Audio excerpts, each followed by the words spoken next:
नमस्कार दोस्तों, मेरा नाम है प्रसाद आमोनकर, रियल एस्टेट कंसल्टेंट और रियल एस्टेट कोच। और आप आज का मेरा जो टॉपिक है वो है agreement of leave and licence.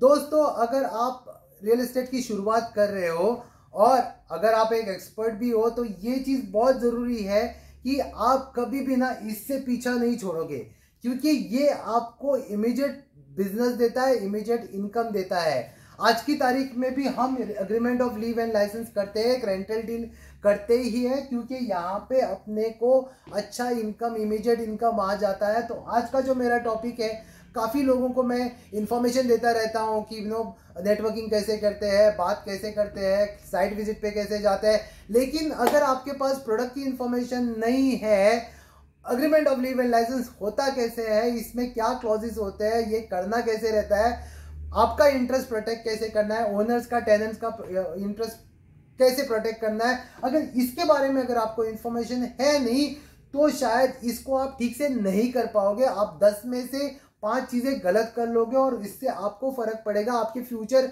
Business में भी फर्क पड़ेगा। तो आज का जो मेरा टॉपिक है agreement of leave and license, इसको ठीक से देखते हैं और समझते हैं कि इसको करते कैसे। तो जैसे मैंने कहा, यहाँ ये जो बिजनेस है इजी सोर्स ऑफ इनकम है, इसमें आपको ज़्यादा मेहनत नहीं करनी पड़ती। कुछ लोग जब बिजनेस शुरुआत करते हैं, अपने घर से शुरुआत करते हैं, तो इसको घर में बैठ के वो लोगों से बात करके ये अपना इनकम सोर्स जनरेट कर देते हैं।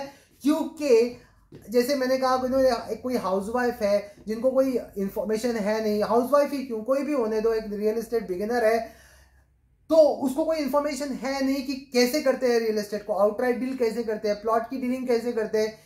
यहाँ पे आपको बचाने आ जाता है एक लीव एंड लाइसेंस एग्रीमेंट, जहां पे आपको घर भाड़े पे लगाना है।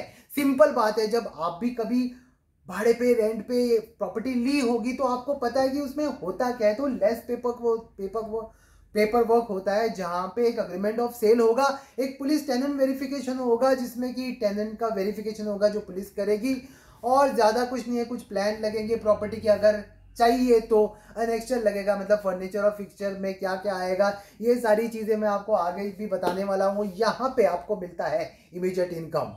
कैसा लगा इमीडिएट इनकम? इसलिए मैं बोल रहा हूँ कि जैसे क्लाइंट आ गया ना, 15 तारीख को आ गया, उसको 1 तारीख को शिफ्ट करना है, वो आया, प्रॉपर्टी के बारे में आपसे पूछा, आपने प्रॉपर्टी दिखा दी, 5 में से 1 प्रॉपर्टी पसंद आई, उसने बोला कि चलो इसको हम लोग अभी एक ना डिपॉजिट दे देते हैं, टोकन देते हैं, इसको नक्की करते हैं, फिर हम लोग टर्म्स एंड कंडीशन ओके करते हैं, उसके बाद हम लोग साइन करते हैं, उसके बाद ड्यू डिलिजेंस करते हैं, टेनेंट वेरिफिकेशन करते हैं और बाद में पोजीशन लेते हैं। 15 दिन में आपका काम हो गया। सिक्योरिटी डिपॉजिट ओनर को गया, रेंटल एडवांस कस्टमर को, ओनर को गया, और अग्रीमेंट भी साइन हो गया, सब कुछ हो गया। तो आपको तो अपना पैसा ड्यू हो गया ना, आपको तो पैसा मिलना है दोनों तरफ से, ओनर की तरफ से और टेनेंट की तरफ से। तो ये इमीडिएट इनकम हो गया। ये कभी कभी ना 1-2 दिन में भी मिल सकता है आपको। कभी कभी रेंटल अग्रीमेंट 2 दिन में भी होते हैं, कभी कभी 7 दिन में होते हैं, कभी कभी 15 दिन में होते हैं। कमर्शियल तो बहुत टाइम लगता है, क्योंकि वहां पे ज्यादा ड्यू डिलिजेंस और बहुत सारे मेलबाजी होती रहती है, तो वो थोड़ा टाइम लगता है। लेकिन रेजिडेंशियल में आपका तुरंत काम हो जाएगा, आपको पैसे मिलेंगे। और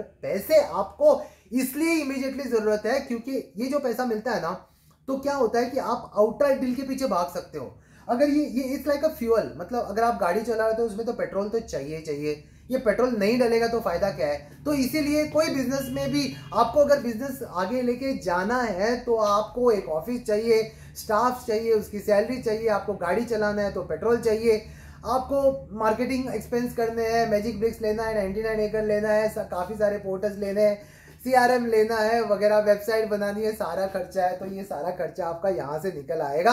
क्योंकि जब आउटराइट डील होता है ना, 2 महीने लग सकते हैं, 3 महीने लग सकते हैं, क्योंकि वहाँ पे ज़्यादा ड्यू डिलिजेंस होती है, पेपर वर्क बहुत होता है, लॉयर्स का काम होता है, बैंक का काम होता है, टाइम लग सकता है। यहाँ पे नहीं लगता। तो आपका तुरंत काम होने के बाद जो इनकम आपको आएगी वो आप एक्सपेंसिस में हर महीना, हर दिन के हिसाब से आपको यहाँ पे फायदा होगा। आज की तारीख में भी मैं रेंटल एग्रीमेंट करता हूँ, छोड़ता नहीं हूँ। मेरे पास एक आज क्लाइंट आया जिसको 75,000 का अपार्टमेंट चाहिए था।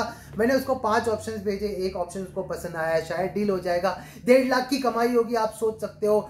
20,000 का भी एक तरफ से आ गया तो 2 तरफ से आपको 40,000 मिलता है, एक तरफ से भी मिल गया तो 20,000 मिलता है। बहुत होता है ये पैसा, क्योंकि ये पैसा आपको सर्वाइव करता है, एक सस्टेन करता है, ग्रोथ देने में आपकी मदद करता है। सर्वाइव, सस्टेन, स्केल अप, ये आपको करने में मदद करता है लीव एंड लाइसेंस एग्रीमेंट, इसको कभी भी मत छोड़ना। और ईयरली इनकम मिलता रहता है आपको। ईयरली इनकम मैं इसलिए बोल रहा हूँ क्योंकि अगर 11 महीने का लीव एंड लाइसेंस कर दिया तो अगले 11 महीने के लिए भी आपको प्रॉपर्टी आपके पास है। अगर आपके पास CRM में डेटा है या फिर आपके पास एक्सेल में आपने डेटा बना के रखा है कि ये प्रॉपर्टी हमने दे दी थी, भले आपने दी या किसी और ने दी, तो आपके पास अगर डेटा है कि ये प्रॉपर्टी चली गई है मार्केट में, तो अगले साल आप फॉलोअप करके उसको दूसरे किसी क्लाइंट को दे सकते हो। अगर वही क्लाइंट ने रख ली प्रॉपर्टी तो आपको पैसा नहीं मिलेगा, लेकिन अगर वापस से मार्केट में आ गई तो ये आपका रिकरिंग सोर्स ऑफ इनकम बन जाता है। और सबसे बहुत जरूरी है, जब आप एक अच्छा काम करते हैं ना, यहाँ पे आपको अच्छा काम दिखाने का मौका मिलता है, बहुत तुरंत मिल जाता है। मतलब आप शोबाजी कर सकते हैं कि मैंने इतना अच्छा काम कर दिया रेंटल में, क्योंकि तुरंत आप कर देते हो। मतलब रेंटल अग्रीमेंट कर दिया, प्रॉपर्टी क्लीन करके उसको हैंड ओवर कर दी, वो खुश हो गया। जैसे वो खुश हो गया, आपको ना रेफरल दे देगा, दोनों तरफ से आपको रेफरल दे देगा। तो रेफरल से आपका आगे कोई भी क्लाइंट आ गया तो आपको बिजनेस मिलेगा और पैसे आपको कंटिन्यूअसली आते रहेंगे। तो इसको कभी भी मत छोड़ना। यहाँ पे 2 पार्टीज होती है, आप छोड़ दो, आप तो हो ही, आप हमेशा रहोगे, लेकिन यहाँ पे ना एक लैंडलॉर्ड होता है प्रॉपर्टी में, जो इसको हम ओनर भी बोलते हैं, इसको हम लाइसेंसर भी बोलते हैं, इसको हम लेजर भी बोलते हैं। अभी मोस्टली हम लोग जो यूज करते हैं वर्ड वो है लाइसेंसर। लाइसेंसर मतलब जिसकी प्रॉपर्टी है और वो दे रहा है। किसको दे रहा है? एक टेनेंट है, उसको हम लाइसेंसी बोलते हैं, लीजी बोलते हैं। लेजर को हम तब यूज करते हैं ये वर्ड जब हम कोई लीज एग्रीमेंट यूज करते हैं, जब हम कोई रेंटल एग्रीमेंट करते हैं या लीज एग्रीमेंट करते हैं। देखो, लीव एंड लाइसेंस एग्रीमेंट और लीज एग्रीमेंट में डिफरेंस है। डीड ऑफ लीज में या लीज एग्रीमेंट, कुछ भी बोल दो उसको आप, उसका और इसका डिफरेंस है। यहाँ पे क्या होता है ना, यहाँ पे आपको एक लिमिटेड राइट्स मिलती है, लीज एग्रीमेंट में आपको ज्यादा राइट्स मिलती है और ट्रांसफरेबल राइट्स मिलती है। तो हम यहाँ पे यूज करेंगे लाइसेंसर और यहाँ पे यूज करेंगे हम licensee in case of leave and license. Premises होती है वो इमूवेबल प्रॉपर्टी होते हैं। रियल एस्टेट में इमूवेबल प्रॉपर्टी आपने तो बहुत बार सुना होगा। जैसे मान लो ये प्रॉपर्टी है, इस प्रॉपर्टी को आप एक पूरा का पूरा प्रॉपर्टी आप उसको रेंट पे दे सकते हो। ये बहुत बड़ा घर है, 5 रूम का घर है जिसमें कि एक सर्वेंट क्वार्टर्स भी है। ये पूरा का पूरा आप प्रॉपर्टी रेंट पे दे सकते हो या इसका पार्ट भी दे सकते हो। पूरा भी दे दो या पार्ट भी दे दो। अभी इसमें क्या होता है, जब आप शेड्यूल मेंशन करोगे तो उस शेड्यूल में आपको पूरा प्रॉपर्टी का भी डिटेल्स डालना पड़ेगा और उसका पार्ट का भी डालना पड़ेगा। यहाँ पे जो घर है ये मोस्टली जो अपार्टमेंट्स होते हैं या घर होते हैं वो रेजिडेंशियल पर्पस के लिए यूज होते हैं, लेकिन कभी कभी वो कमर्शियल यूज में भी आ सकते हैं। जब वो कमर्शियल यूज में आएंगे तब आपको उसका स्पेशल अप्रूवल्स लेना पड़ेगा। लेकिन ज्यादातर रेजिडेंशियल प्रॉपर्टी जैसे अपार्टमेंट हो गया, विला हो गया, बंगलो हो गया, कोई कॉम्प्लेक्स में प्रॉपर्टी हो गई तो वहां पे ज्यादातर रेजिडेंशियल चलता है। कमर्शियल जैसे ही हो गया, जैसे कुछ लोगों को चाहिए रहता है कि जैसे अभी चल रहा है, लोग घर से काम करते हैं, घर से ऑपरेट करते हैं, उनका खुद का बिजनेस हो था, उनका ऑफिस भी था, उन्होंने ऑफिस बंद कर दिया, अभी घर में से ऑपरेट कर रहे हैं। कोई दिल्ली में रहता था, अभी वो गोवा में आ चुका है, कोई बॉम्बे में रहता था, वो पूना में चला गया है और अपने हिसाब से अपने work from home comfort level से काम कर रहे हैं। लेकिन उनको तो ट्रेड लाइसेंस शायद चाहिए रहेगा, प्रोफेशनल लाइसेंस चाहिए रहेगा, तो उसके लिए उन्हें एनओसी लेनी पड़ती है ओनर से। उसके लिए उनको अप्लाई करना पड़ता है म्यूनसिपैलिटी से या पंचायत से, डिपेंड करता है कि कौन सी लोकेशन में है, विलेज में है या फिर वो अर्बन में है। तो उसके हिसाब से अथॉरिटीज में जाके उनको ट्रेड लाइसेंस के लिए अप्लाई करना पड़ेगा।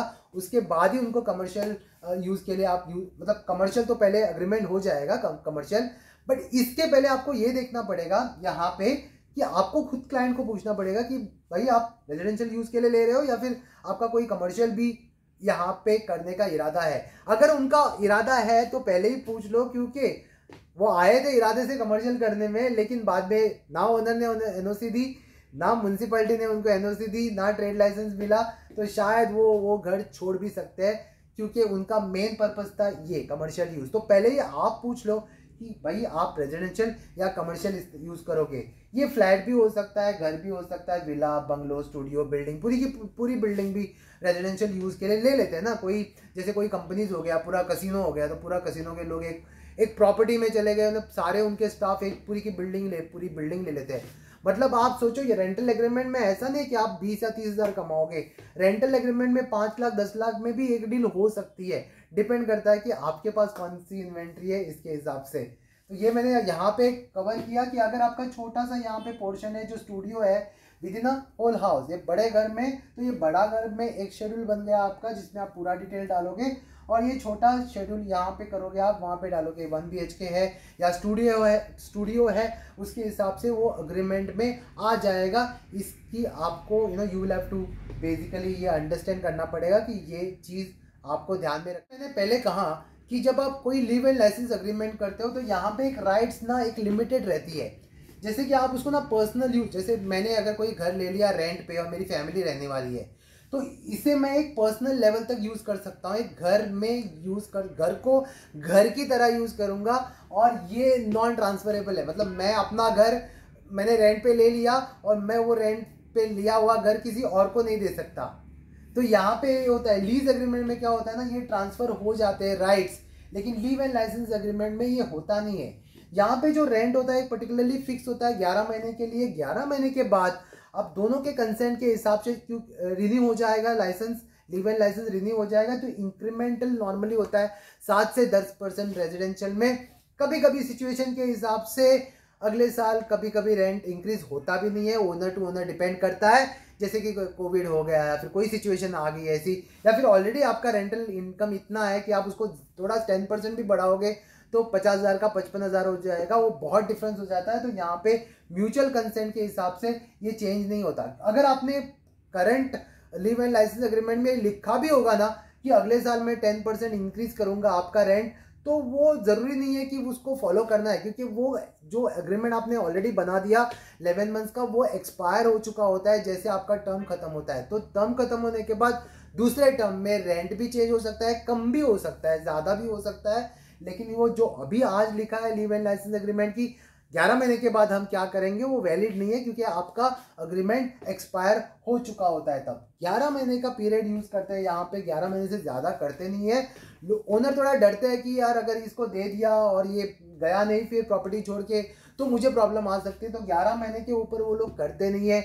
11 महीने तक जो भी अग्रीमेंट्स होता है ना वो नोटराइज डॉक्यूमेंट होता है। जैसे 500 रुपये के स्टैम्प पेपर पे प्रिंट निकालते हैं, लीगल पेपर पे प्रिंट निकालते हैं, उसके बाद नोटरी करने के लिए जाते हैं, वो 300-400 रुपया लेता है। और वहाँ पे हम ओरिजिनल जो डॉक्यूमेंट होता है वो ओनर के पास रहेगा, जो नोटराइज कॉपी, और जो सर्टिफाइड कॉपी उसकी फोटो कॉपी जो निकलती है वो बाद में ट्रू कॉपी हो जाती है, फिर उसको नोटराइज कर सकते हो आप। वो जाती है आपके टेनेंट को इसलिए जाती है शायद वो गैस कनेक्शन ले ले, वाईफाई कनेक्शन ले ले, टेलीफोन कनेक्शन ले ले, टाटा स्काई ले ले, कुछ भी ले ले, या एक एनओसी भी चाहिए रहती है ओनर की, वो ओनर उसको दे देता है।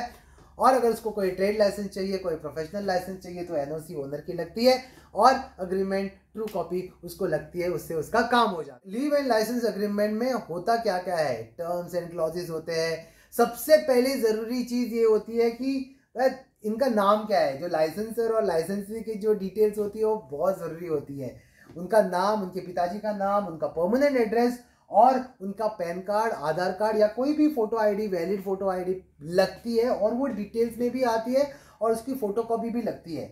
अगर आपने परमानेंट एड्रेस नहीं डाला है ओनर का, जो वहाँ पे रहता कहाँ है फिलहाल, तो कोई कल डिस्प्यूट होगा तो उनको लेटर्स कहाँ जाएंगे, अगर कोई नोटिस भेजनी होगी तो कहाँ जाएगा, ये ज़रूरी होता है। यहाँ पे हम ईमेल आईडी भी डाल सकते हैं, परमानेंट एड्रेस के साथ साथ मोबाइल नंबर भी डालना ज़रूरी है। उससे क्या है ना, आपके पास सारी इन्फॉर्मेशन, जब आप कोई भी डॉक्यूमेंट ना जो होता है ना, लीव एंड लाइसेंस या फिर आप कोई भी लीगल डॉक्यूमेंट देख लो, उसमें अगर आपका परमानेंट एड्रेस प्रॉपर लिखा होगा, पैन कार्ड, आधार कार्ड और कोई फोटो आईडी प्रॉपर लिखी होगी, मोबाइल नंबर और ईमेल आईडी प्रॉपर लिखा होगा, तो आपको आज के 10 साल के बाद, 15 साल के बाद भी ना कोई प्रॉब्लम नहीं होगी, क्योंकि डॉक्यूमेंट्स में सारी डिटेल्स है, उनके पिताजी का नाम, उनका प्रॉपर नाम, एज, जो कहाँ पे रहते हैं, वो सारा।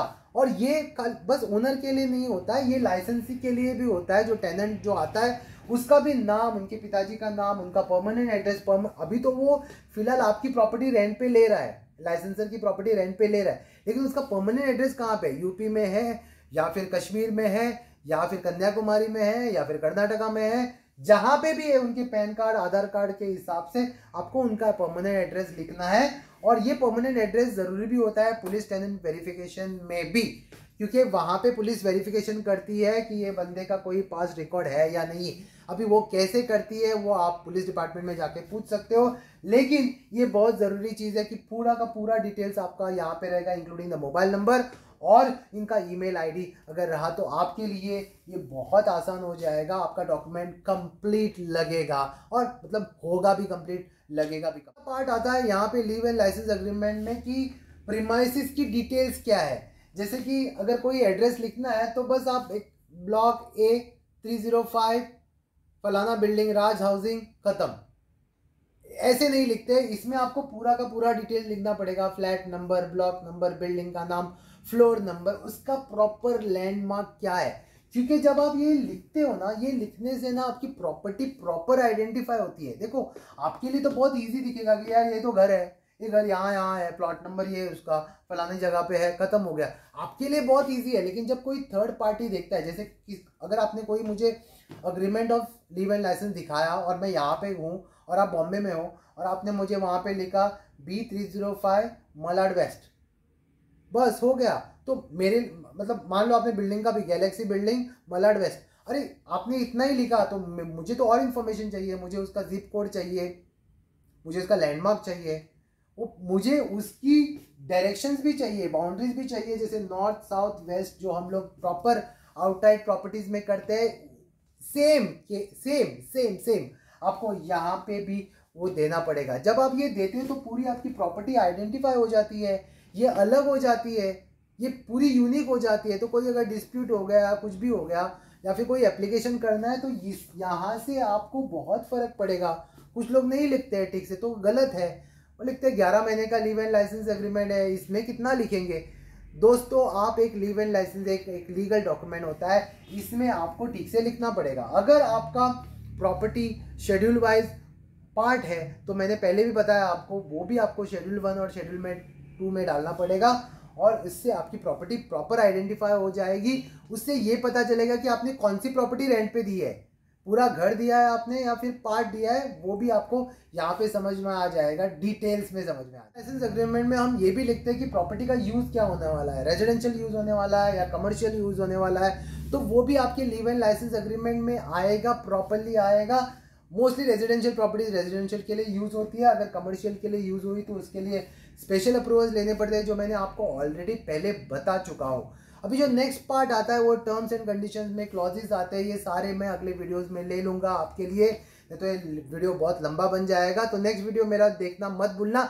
अगर आपको मेरा कंटेंट जो मैं देता हूँ यहाँ पे अगर अच्छा लगता है तो उसको लाइक करो, कमेंट करो, मैं कमेंट्स आपके पढ़ के आपको अगर कुछ पर्टिकुलर टॉपिक चाहिए तो वो लेके आ जाऊँगा। शेयर करो, सब्सक्राइब करो चैनल को, और हमें एक मोटिवेशन मिलती है कि आपके लिए और ज़्यादा अच्छा करें। अगले वीडियो में मिलते हैं, तब तक